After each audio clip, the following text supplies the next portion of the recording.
Chaque mercredi, nous nous intéressons aux acteurs de l'environnement. Ce soir, gros plan sur l'éco-centre Périgord-Limousin. Il existe depuis 2003. Il forme chaque année environ 200 stagiaires, des artisans, des salariés du BTP, mais aussi des particuliers. Les images sont de Pascal Coucy, le montage d'Alain Lafeuille. Aujourd'hui, pour la planète, je favorise le développement de l'éco-construction à partir de matériaux naturels et de proximité, comme le bois, la paille, la terre, et aussi le développement du bioclimatisme pour profiter au maximum de ce qu'offre l'environnement dans sa maison.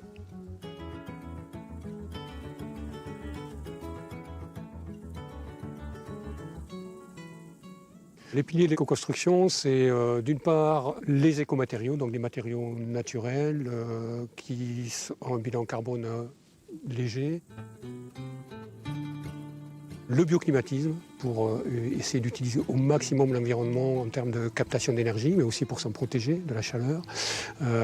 Et puis après, c'est des techniques qui sont respectueuses généralement de l'environnement, avec pas de composés volatiles, pas de polluants dans les produits utilisés. Voilà. La base, une structure bois, de différents types, mais une structure bois, un remplissage paille qui va faire l'isolant et des enduits qui vont protéger la paille et en même temps, suivant l'épaisseur qu'on va mettre, vont créer l'inertie dont on a besoin pour avoir le confort dans la maison.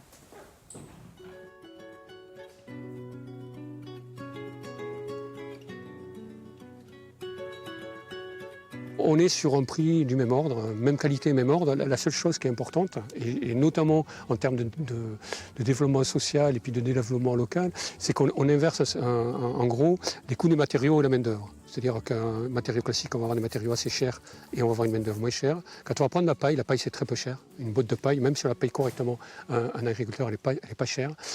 Par contre, il va falloir plus de main-d'œuvre pour la mettre en œuvre. Et donc on rééquilibre. Le prix de la maison va être le même, mais par contre socialement, ça aura un impact beaucoup plus important, et notamment localement, parce qu'en fait c'est dans la main-d'œuvre locale.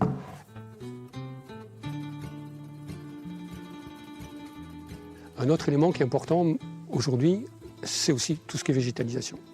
C'est-à-dire avoir des arbres à proximité, il faut calculer et réfléchir où on les met, avoir des toitures végétalisées par exemple. Parce qu'en plus de l'ombre et de ce que produisent les plantes, il y a ce qu'on appelle le phénomène d'évapotranspiration. C'est-à-dire que les plantes elles transpirent, elles évaporent de l'eau, et qu'il y a évaporation, il y a forcément captation de calories et donc rafraîchissement. C'est pour ça qu'à l'ombre d'un arbre, on est mieux qu'à l'ombre d'un toit classique.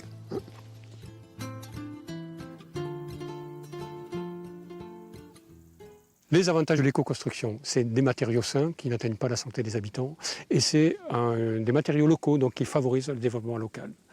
Les inconvénients, les filières ne sont pas encore complètement organisées, et donc on manque de matériaux de qualité et on manque de professionnels formés.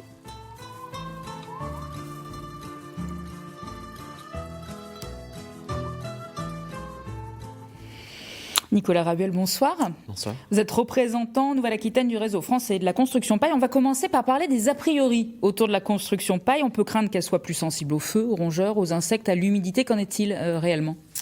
Eh bien, en réalité, il n'y a pas tous ces problèmes. Effectivement, ils portent bien leur nom, ce sont des a priori. Les bottes de paille pour la construction respectent un cahier des charges en termes de qualité, d'humidité, de densité, etc. Si bien que ça ne brûle pas et ça n'attire pas les rongeurs car la paille est propre, il n'y a pas de gras à manger dedans. Alors aujourd'hui, est-ce qu'on a suffisamment de recul quant à la résistance dans le temps de ces constructions paille ? Alors pour ce qui est de la botte de paille, on a à peu près 150 ans de retour d'expérience. Comme matériau d'isolation, ce qui est plutôt correct. Et en tant que retour pour le matériau lui-même, on en trouvait dans les temples des pharaons qui sont encore intacts aujourd'hui. Donc c'est plutôt un bon retour. Aujourd'hui, la construction paille, elle ne concerne pas que les particuliers, elle intéresse aussi beaucoup même le marché public. Absolument, et même surtout, aujourd'hui, il y a un très fort développement de la paille dans les marchés publics pour nombreuses des vertus qui ont été citées avant. Comme on peut le voir à l'écran, donc des bâtiments publics dans la région Nouvelle-Aquitaine, des écoles, des centres d'accueil de loisirs, etc., qui apportent tout le confort associé à la paille. Un projet bientôt à Isles, le collège d'Isles sera construit en paille. Absolument, absolument. Donc l'extension du collège d'Isles, près de Limoges, sera construit en paille. Et il y a aussi d'autres projets, notamment à Verneuil-sur-Vienne, qui ont été inaugurés récemment ou prochainement, le seront prochainement, qui sont en paille.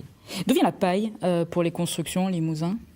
Alors il y a aujourd'hui en Limousin 4-5 producteurs locaux donc qui sont répartis autour de Limoges. Et sinon, quelquefois, ça vient de la Dordogne, de l'Indre ou de la Vienne. Monsieur Faux, dans le reportage, expliquait que le prix était le même qu'une maison classique. Les délais sont les mêmes aussi pour la construction d'une maison paille ? Alors, tout dépend du type de construction qu'on va choisir. Pour une autoconstruction, donc, c'est-à-dire le particulier qui va participer à la construction de sa maison, ça peut être beaucoup plus long, 2-3 ans. Par contre, lorsqu'on trouve des entreprises qui préfabriquent notamment, ça peut être bien plus rapide qu'une maison ordinaire. Alors pour en savoir plus, un grand rendez-vous à noter tout de suite dans vos agendas. Première grande rencontre Bois et Paille en Nouvelle-Aquitaine. Elles se dérouleront à Limoges, au Zénith, les 28 et 29 novembre, et chez les Compagnons du Tour de France à Panazol le 30 novembre. Merci Nicolas Rabel. Je rappelle que vous représentez le réseau français de la construction paille pour la région.